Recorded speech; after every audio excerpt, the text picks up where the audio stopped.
प्रथम कथा तो काली आमे समस्ते सारा ओडिशार लोक 4.5 कोटी लोक जिते शुणा पाइले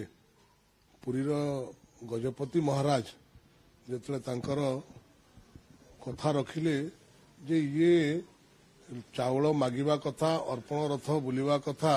ये कौन प्रकार परिचालना कमिटी निष्पत्ति नुहे ये सरकार निष्पत्ति तो ये भितर एथुर लोक स्पष्ट हो गला जे परिचालना कमिटी और सरकार भितर कोभली भाव में तालमेल नहीं एवं सरकार जो चाउल मागिबा काम कला से लोक को कौन पाई मागिथिला चाउल लोक जो चाउल जो श्रद्धारे जो माने चाउल गुआ एवं चाउल जो श्रद्धारे देथिले प्रभु जगन्नाथों पाई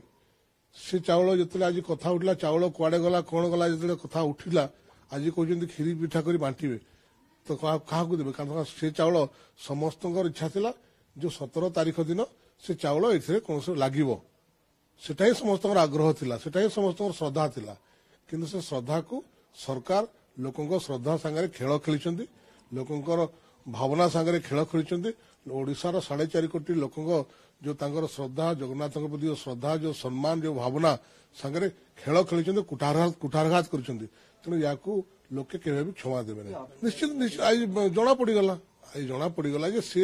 जदि मंदिर परिचालना कमिटी से संश्लिष्ट नाला